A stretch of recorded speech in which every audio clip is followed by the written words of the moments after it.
I know it's been a while. I know you've missed us. Screen Bros is back. We had another dude trip to the movie theaters. And our favorite series of movies, or company right now, seems to be Marvel. They have so much stuff coming out. We did the Eternals. So a little bro date. I actually played third wheel because Steve is actually a good husband. Sometimes. I treat you bad every now and then, but I come back around and make it right. But I did buy nachos. So Yeah, yes. I felt like their son in a weird way. They took me out to the movies, and I was just like, it's like, hey, Dad, this is great. It was fun. All right, so Eternals, Steve. General synopsis. I'm gonna let you kick it off, and I'm gonna ask you some questions. Or do we just want to get to what we think and just hit it? I'm in. Look, I'm in. This is to me. This is not set in stone. So whatever format, if you're vibing something, whatever, man, whatever. So going into this movie, I didn't want to watch any real trailers. I saw like the first trailer. Well, maybe not the first trailer, but the first full-length trailer they came out with. I watched that. Beyond anything else, I didn't do any research, nothing. I wanted to kind of go into this guy kind of cold, right? And kind of show me what you got, right? I think it's the best way to do it. And yeah, especially with this type of movie because it is out there. It is not a normal Marvel superhero movie, and this is introducing all these new characters, all these new plot points, all these new things to Marvel while kind of in the same universe of saying like, okay, but where were you guys during Thanos? Where were you during this? Or why didn't you do this? And they go over that and they talk about it. Does it really work? I don't know. Like, it's hard to tell a story that has involved these people being together for so long. And I mean, I know right, they tried. with what's all that's happened. And you can even go back and look at Shang-Chi and go, hey, why wasn't the guy who was around for thousands of years with the rings, why didn't you cross paths with him at all? Or why wasn't he even in this story? Or, and you could say, all right, the God is saying that you can't interfere with human life or whatnot, but they kind of have been because they're making technology for them, thus creating war.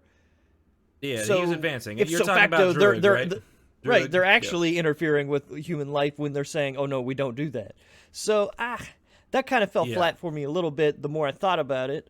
But the movie was okay. It was sort of serviceable. It just, something was missing to me. And I don't know if it was the fact that I think there's too much story to tell here to get you invested and to care about these characters with a movie. If this was a Disney Plus 8-part series, I think this would be great. You have an episode for each character before you finally get to the big thing.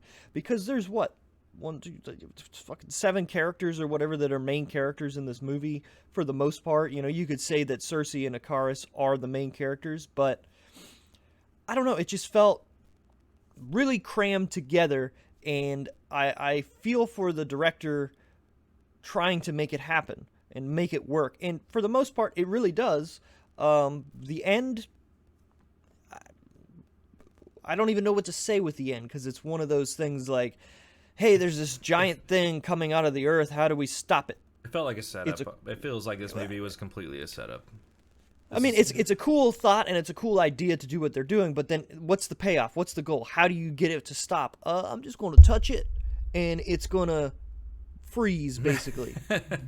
I mean, I was okay. Cool? I was okay with that, but I agree with you on every point of that. The ending was I think like almost like a setup for everything to come. I feel this is the first time that they've this is almost like everything on that I universal grand scale, right? So I think after the Shang-Chi movie, everything kind of resets, right? Like you have all these new characters we're making, we have all this new content that's going to be coming out, and nobody really knows about it because this is like the second tier or maybe third tier Marvel superheroes that aren't the super popular ones even through the comics, but we've gone and done all what we can do, so now Marvel is coming out with all these different things to bring it to new people. And I don't know if everybody's going to be on board with all this, honestly. I don't know. I like it. I like where it's going. But this Oh movie yeah, was no, hard for I me to like it hold too. So I'm 100%. Even in my notes right here, this is a hard story to tell because of the span of time and all the characters, right? So you're trying to create. Yeah, I mean, you're trying to drag us all into each of their stories, and it's hard when you have so many. for sure. Like even like when they finally have that team meeting or what have you, and they all go their separate ways. How many years or 500 years ago or Yeah, whatever it was, and Druig kind of says, "Well, I want to control these people," and he just kind of takes his pocket of people and just disappears. I mean, I'll give the writing credit. I was like, well, that's the bad guy in the movie, but they're throwing it on you so heavy that it's like, yeah. well, is it though, and who's it going to be? I don't even think this movie really needed a bad guy, right? And they threw in a bad guy just to have one plus another part. So spoilers, obviously. Fuck it, this is what we do here. Akaris turns out to be the main bad guy. Yeah, yeah. But you have Bill Skarsgård's character, which is called Crow, which is the what do they call The them? deviants. The deviants, right? That makes no sense when you really break it down altogether. Because if the deviants are made by whatever the main guy god thing is, and the Eternals are made by them, what's the whole point then? Other than you're birthing these other celestials. That's the word.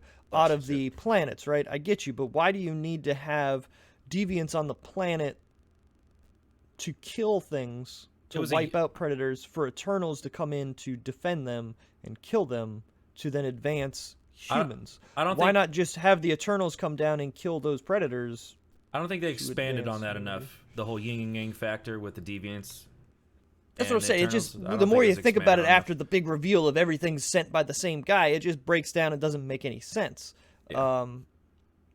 I didn't read the Eternals through the comics or anything like that, so I don't even know if that's the same story. And if it is, okay, cool, whatever. You're going and you're using the main shit to make it happen, but it fell a little flat for me with the big reveal. And then they could have done something really cool, which is every time that Crow kills one of the Eternals and takes their powers, he becomes like this metamorphosizes or being. Right, he Pokemon evolves, you know what I mean, to the next he only made it 2.5 phases, right? Maybe 3.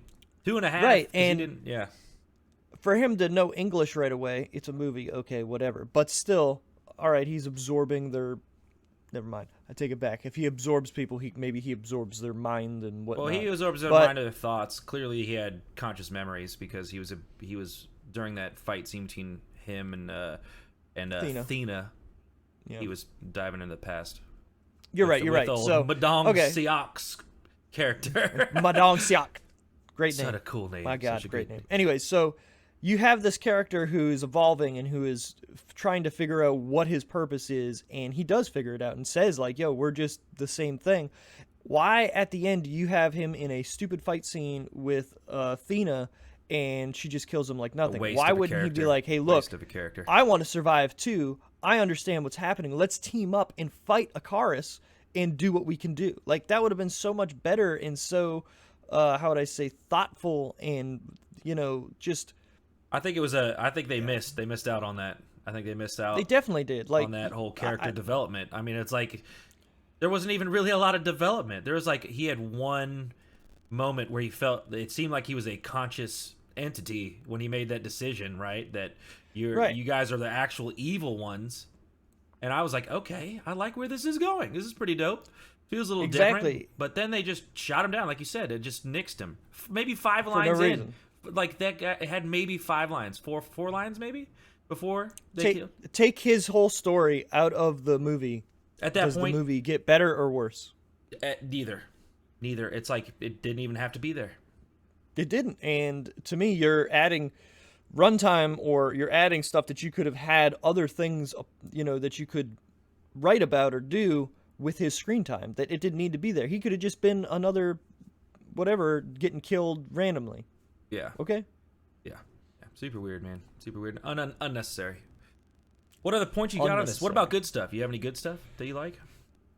I thought the cinematography was really good. I thought there was some epic shots in this movie where they're showing like them just kind of like all floating in the sky and whatnot. I thought the felt like some comic book stuff was in there, which was nice. Yeah. I thought their ship was really cool. I thought that was really very well done. I think their armor or whatever they're wearing was a little meh. Like I thought it was gonna be a little. When are these guys gonna realize that we don't care that they have the old cheesy armor? Look, I don't like.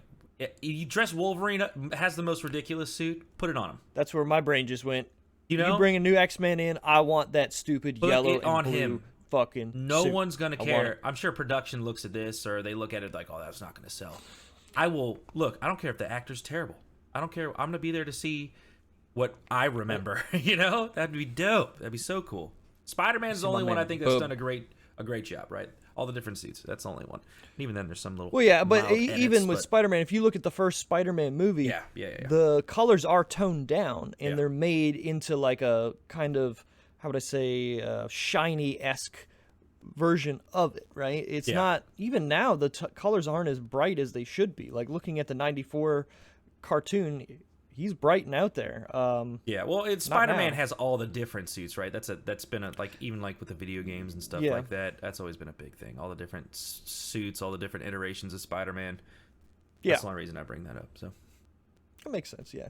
No, I thought the acting, the one thing with the acting to me was Angelina Jolie is so much better of an actor than most people in this movie. So her acting kind of stands out, and how would I say, it doesn't make everybody else look bad, but she just feels like she's in a different movie when she's on screen I didn't think compared to everybody else. At first I wasn't into Icarus, right? But as he developed, at the very end I was in. I don't know. I thought at the very end finally I locked into his acting, but at first I wasn't. Well, he's a great actor too, but like That Kit Angelina Jolie Harington just stood out. Kit Harington, has great. depth, but you don't see any of it, right? I didn't see. I would love to have seen him. I the big Game of Thrones guy, right? But Yeah. he's fantastic. He's a fantastic actor. I believe Speaking of everything he Game- does. Yeah, speaking of Game of Thrones, having the main character called Cersei and Jon Snow, right? sorry, Kit Harington saying "I love you, Cersei." Yeah. It's kind of pretty funny, you know. That's it's, great. That's great. It's actually really yeah, ironic. they You know definitely the did that original on story. purpose, and there's no way they didn't have a good laugh about that on set. That was awesome. Some honorable mentions for me, right? I love My dog Chuck Yeah, killed it. Character. Yes, Killed it. Gilgamesh was great. That Gilgamesh, chill baby Gamesh. vibe that he had was fantastic, and I love the comedic relief.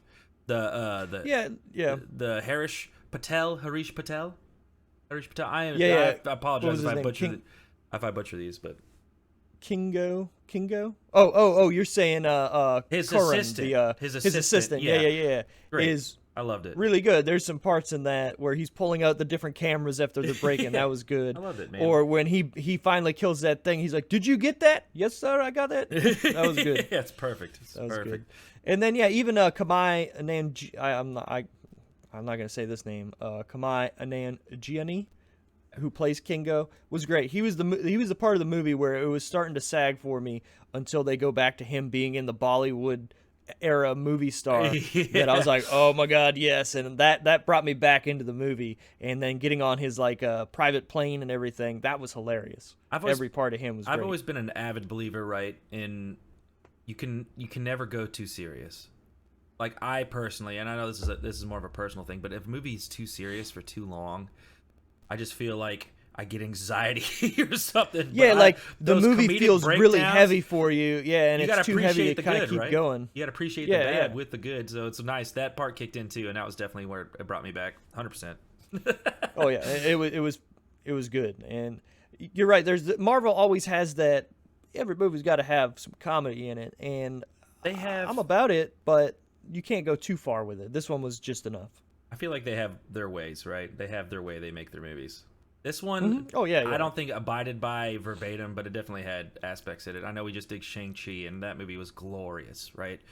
Amazing, but It really was. Yeah. You said it didn't really feel like a Marvel movie, you know? And that stuck with me. That specific thing has stuck with me. And this one, it didn't feel like a Marvel movie, but it definitely had some of those parts that we're talking about right now. Like those little Yeah, I think the breakdowns and biggest stuff. thing of this one not feeling very Marvel-y is there's no real Marvel characters that are big in it. Like even Shang-Chi had the guy from Doctor Strange in it, or they mentioned a bunch of stuff about it.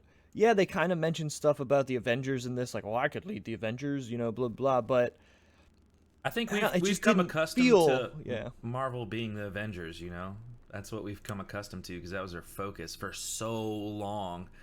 So now they're expanding, and it's hard to grasp these other things because we all got so close to all the original Avengers that they casted from all the like the Thors, the Guardians, Right? Yeah, the yeah. big Obviously, names, yeah. So it's hard. It is. It's hard for me to grasp this, Yeah, and it could as just being be Marvel the Marvel. Universe.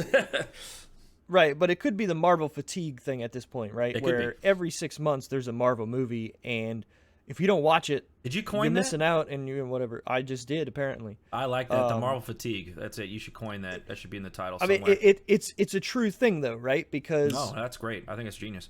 you have like the Black Widow movie was a great movie, but I feel like it's overshadowed by the fact of all right, like we've seen her in how many other movies, we've watched her die, whatever. Now it's back, and They probably what does should this set up? probably should have given us a few years off. But, money.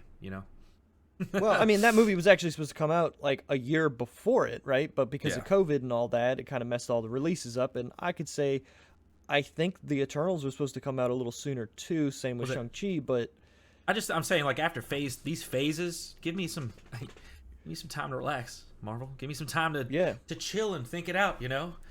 Well, they're not because they just released a whole bunch of I other know. stuff that's coming out with She-Hulk and all this other stuff. And Maybe I'm in this mood because of this movie, but because I love the TV shows that have come out. the for Loki most TV part. show is great. And guess what? If you were to make the Loki TV show into a movie, you would lose literally all the weight behind that show because Yep. you don't have the room to breathe. You don't have room to develop characters. You don't have room to show who's what was it? Not Sophie. Loki's the chick's name. Is it Sophie? No. Yeah. Oh, yeah. Okay, I'll look whatever. that up real You quick. don't You have keep time to show her character development and why she is the way she is, and then you don't have time to show them create that bond and then have the rift and then come back. This movie should have been a 8-part miniseries or whatever on Disney Plus. It really should have been. Like Yes. you would I have the agree. room to make all these characters. Sylvie. You would have had room to Sylvie. What did I say? Yeah. Sophie. I was Yeah, close. you're close. So I don't even know if I like this movie at all. Like, was it a good movie? Yeah. Did it move the Marvel story forward? What do they call it Yeah. when you're in the beginning of a relationship, Steve? What do they call that time The frame? honeymoon period. Yeah. I think that also we should coin because while we're in the movies, I feel like there is a honeymoon period because we're already tucked in this MCU, right? We've already been Yeah. tucked in, laying in it for a long time, so there is this honeymoon period. But after I got home, sat and chilled, didn't remember any of it because this is a few days later now. And You're right. I did my like, score you watched that today. movie and you don't. Yeah. Yeah, I did the score today. I was like, oh man, this is not the same way I necessarily felt when I was in the movies. So I don't know if that should be maybe like a 11th category for us, but I felt like I was into the movie and I was enjoying it and I was having a good time, right? It was a decent time, but then I scored it and it didn't really justify how I felt during the movie. So it's a weird thing. I'll call it the honeymoon I agree. phase. I agree with that. There's a lot of movies that I go to, and the day after or a week later, I'm still thinking or talking about, and that to me is a mark of a good movie. Yes, I agree. There's only 100%. one part of this movie that's sticking with me that I want to talk about, and that's the second post-credit scene. Wait, was it the second or the first? Which it depends on which one you're talking about. It's the second one. The Black Blade? Knight one. Yeah. Where Blade comes in. That's the only thing I'm thinking of because man, Blade was my movie growing up, and I can't wait to see what they Was do that with it. technically the first Marvel movie? Technically, yes, it was. Ooh, look at your boy. Yeah. Those were great. They were all of them. All of them were well, I liked them as a kid, but the first one was phenomenal. The first one's great. The effects do not hold up whatsoever, but that doesn't matter because the story is so good that you go, okay, it's the 90s. But you remember? I know you remember that first scene. I bet Oh, you dude, could in tell the me showers right with now. the blood? Amazing. Exactly. So that's one of those things. Like that stuck. That was a great movie. That stuck with me my whole entire life. So how do you make that now with a PG-13 Marvel Cinematic Universe? I'm not don't quite know. sure you do. I think you go, hey, it's Blade, it's going to be rated R. Yeah. There's no way. Did they tell you that? I need Wesley Snipes showing up and saying, motherfucker, do whatever. I'm here to evade taxes. Just have him walk in the background like, hey, what's up, fucking motherfucker? Here's your shit. That's what I want to see. They were great. That was great. That movie was so phenomenal. I'm actually gonna go back and watch those now. Maybe we should do a review on it. I love those. I love when there's a new movie coming out and they're revamping it or doing a sequel and we do the first ones first. That's actually one of my my favorite things, personally. The versus, being on the or screen head to bros. head. Yeah. Ooh. The Screen Bros. All right. Well, let's get to our decisions, because I think there's really not much to talk about with There's this not. movie, because it sets up. I feel okay. This is the last thing I'm going to say about it. This movie had to be done because it had to show the greater universe out there, the Celestials, everything else, which is and what they're these doing people right now, who are right? there. Most of these Exactly, movies are setting because up for that, yeah. right, because with the new Spider-Man that's coming out, the multiverse that's the Doctor Strange. I don't even know the name of it, Far From Home or something. Yes. That's They have to multiverse have stuff, had yeah. this movie, because I'm sure there's going to be stuff from this movie in that movie, or possibly you might have Cersei in it, or you might have somebody else who's going to just show up and kind of do whatever. So you kind of need to have this movie first. So I feel like this was just literally all right, we got to make it. Let's kind of just throw some shit in here. These are the plot points we got to hit. All right, it was all right. Yeah, I feel like they're like they said, they're setting up for the at-home fights, and then the whole universe fights, but I also feel like the multiverse is becoming its own little thing too, right? So I feel like those are the three areas we're going in right now. Like with Spider-Man, Yeah, I really is definitely we going to were be gonna multiverse, and then Doctor Strange, obviously multiverse. But I think we're going to see this come to a head, or at least we're going to have the big understanding of the grand scale of things when Love and Thunder. Oh yeah, drops. for sure. Yeah, that's going to bring everything together. Yeah. I really thought that we were going to see a Doctor Strange moment in this. I thought that was him, but that clearly was Blade. That was actually it was Blade, clearly. It was Blade. So it's now been confirmed that it was Blade. Yeah. He had that elegant voice, that very articulated voice. You're right. Yeah, Not that Wesley Snipes that get off my soul, motherfucker. Yeah, right. Yeah. I don't know. I don't care. It's cheesy and it's 90s, and I love it. All right, so we're at the end. Miss Golsey, right? Anything you want to say before we release the scores? Not really. Like, I wasn't expecting much going into the movie, so I was whelmed. I'd still go see it. Regardless of I think it's, like I said, the honeymoon phase is good. It's a good date night movie. You're not gonna come away with anything special, though. That's what I'm gonna say. If you're not a Marvel fanatic, or if you're not really into this Marvel cinematic universe, and you're just going to see a movie, don't go see this movie. If you are into the Marvel movies, but you're only like watching the main ones, I don't think you need to see this movie either. I think this is a movie made for those people who are into Marvel, want to see everything about it, and this was made for them to go, oh, Celestials, cool. Yeah. I don't know. I think maybe I'm being nice and I'm being romantic and go out on a date night, but I think it's worth the watch if it's like under $8 at your local movie theater. A matinee watch. How about that? It's Go to a nice Sunday matinee. Yeah. It's a matinee watch. Okay, what's your score, Steve? Or wait until it comes on Disney. My score is a 73. Oh man, I feel like I've been scoring lower than you. Mine's a 66. It's not that far off. Really not that far, but still, I feel like I'm in. And I hated on this movie more. What was your high? What was your high? What was your high and low? So I believe I had some 8s in. I'm looking at here. I had my 8s in my regular Marvel stuff. Cinematography, effects and editing. Yep, yeah, that's where mine. That's where sound and music, casting, and stuff like that is where I had most of my 8s. What about your lows? Just because my lows was definitely the story, the rewatchability. Yep, those were mine too. Okay, so we kind of lined up. It must have been little minute things here and there then. Like I said, was it a bad movie? No. Was it a really good movie? No. It was just in between. Okay, all right. Well, that's good. So Steve gave it a C. I gave it maybe a D plus, which is good. That's where it sits. Give it a D. Fuck it. Yeah. All right. Well, this is the Screen Boys.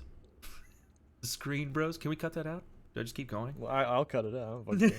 Just leave it there. It's nasty. Fuck it, we do it live. We're the boys. We're the Screen Boys. This is Screen Bros. This is just two best friends going out and seeing movies, giving what we think is an intellectual take on how we feel and whether you guys should go see them or not.